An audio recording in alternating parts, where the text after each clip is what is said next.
2011 চনৰ পৰাই বিজেডিৰ বসবাস কৰা 22 লক্ষ অবৰো জনসাধাৰণৰ যিসমূহ অধিকাৰ ইতিমধ্যে হেৰুৱাইছে এই অধিকাৰ প্ৰাপ্তিৰ স্বাৰ্থত আমি আন্দোলন অব্যাহত ৰাখিছিলোঁ।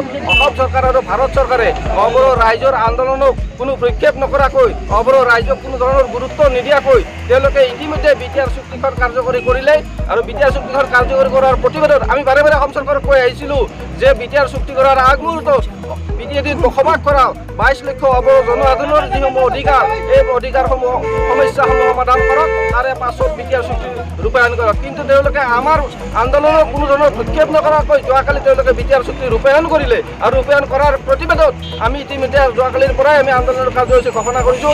আজি বৰমাতেই নহয় বিটিএডিৰ বিভিন্ন প্ৰান্তত যোৱাকালিৰ পৰা আমাৰ প্ৰতিবাদী আন্দোলন অব্যাহত হৈ আছে আৰু ভৱিষ্যতেও বিটিএডিৰ প্ৰতিটো চুকে কোণে আমাৰ এই প্ৰতিবাদী কাৰ্যসূচী অব্যাহত থাকিব।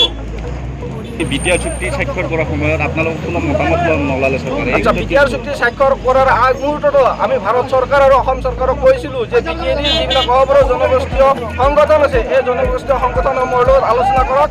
5 নং কোকৰাঝাৰ লোকসভাৰ সমষ্টিৰ মাননীয় সাংসদ নৱকুমাৰ শৰণীয়াদেৱৰ লগত আলোচনা কৰক। শৰণীয়াদেৱৰ উপস্থিতিত এইসমূহ সমস্যা সমাধান কৰাৰ কাৰণে চেষ্টা কৰক। আমি কৈছিলোঁ যে বড়ো চুক্তি ৰূপায়ণ হওক, বড়ো সমস্যা সমাধান হওক, সমাধান হ'বলগীয়া একো নাই। কিন্তু বিটিআৰত বসবাস কৰা বিটিএডিত বসবাস কৰা 22 লক্ষ অবৰো জনসাধাৰণৰ সমস্যাসমূহ সমাধান কৰিব লাগিব।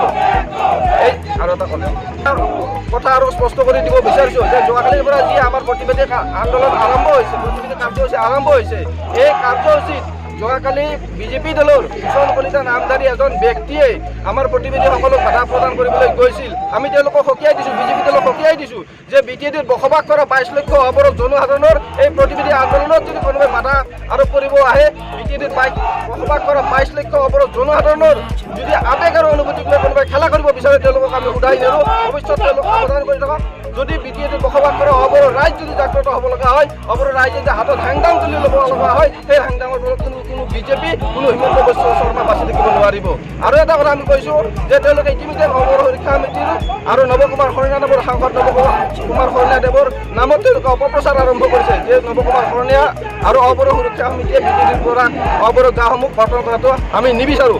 আমি কৈছোঁ যে 2011 চনৰ পৰা বিজেডিৰ পৰা অবৰো সংখ্যাগৰিষ্ঠ গাঁওসমূহ গঠন কৰিব লাগে বুলি আমি দাবী কৰি আহিছোঁ। ইয়াৰ পাছতো আমি গাঁও গঠন কৰিব নালাগে বুলি আমি বিচৰাটো এইটো সম্পূৰ্ণ ভিত্তিহীন আৰু সম্পূৰ্ণ অপপ্ৰচাৰ। আমি তেওঁলোককো সাৱধান কৰি দিছোঁ যে তেনে অপপ্ৰচাৰৰ পৰা তেওঁলোক বিৰত থাকক, নহ'লে কিন্তু অবৰো ৰাইজৰ খবৰ সন্মুখত তেওঁলোকে